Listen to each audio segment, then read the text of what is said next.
nods reluctantly. Berg begins outlining matters, moving rather rapidly as she walks Nina and Mats through their rights, now that a final decision has been made about the proposed light rail route, which is set to split their living room in two. Nina listens, her brow furrowed, trying to look like she is following what's been said, in spite of the onslaught of legal jargon that involves. She exchanges discreet glances with Mats, who rolls his eyes before getting up. "Coffee?" he says, cutting Berg off mid-flow. He picks up the coffee pot and pours her a cup, standing to her left as if he were a waiter. "We can also ask that the council covers any costs incurred by the move," Berg continues. "We can even demand that they pay for things like new curtains, for instance, if the old ones won't fit in the new house. It all depends just how far they're willing to go." "Not all that far, I should think, wouldn't you say?" Matt says, scratching his temple. "Will we receive any help to find somewhere else?" Nina asks. "Or will we simply receive a sum of money and have to find something by ourselves?" Berg laughs initially, as if the question has been asked in jest, but quickly realizes that Nina is being sincere.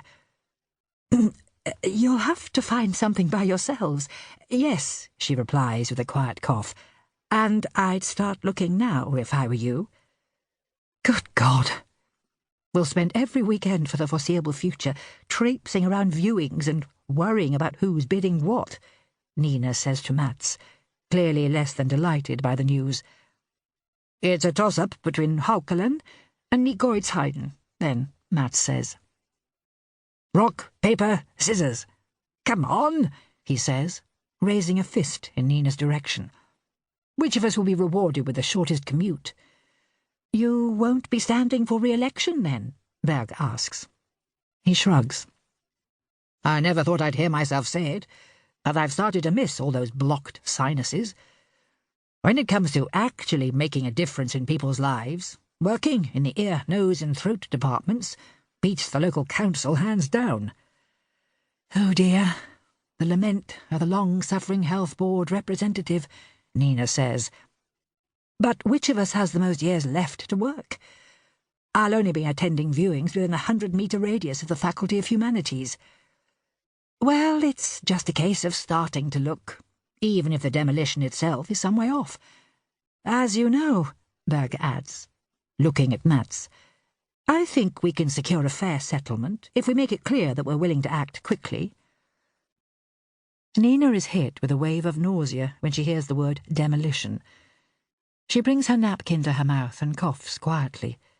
"And looking at this house, I might even go so far as to say that the challenge will be finding something of a sufficiently high standard," Berg says.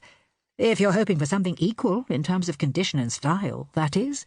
"Hear, hear," Mats replies. "That's if you don't take the most straightforward route and simply move into the house on Bergeweien," the lawyer says. Mats looks at Nina inquiringly, who, in turn, looks at Berg. "You could avoid house hunting entirely, then simply invest the money you receive," she says. "Out of the question," Nina says firmly. "A renovation project from, gosh, when were they built?" "The 1950s, at the latest," Mats says. "No, that's not an option we're prepared to consider." Berg removes her spectacles. She brings the palms of her hands together with her fingertips touching, as if she were some kind of criminal mastermind, resting her elbows on the table as she leans towards her clients. "Very well. In that case, shall we devise a plan that ensures the best possible result?" she asks, and Nina nods bravely.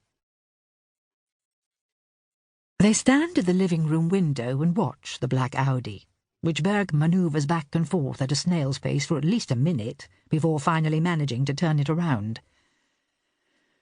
"It's so surreal, the whole thing," Nina sighs, as the car slips down the hill in the dusky light of early afternoon. She catches sight of her own reflection, her eyes two dark spheres, the rain trickling down. "You're not wrong there," he says, his hand stroking her dark, shoulder-length hair. "Is it just me, or have you been wearing black more often than usual?"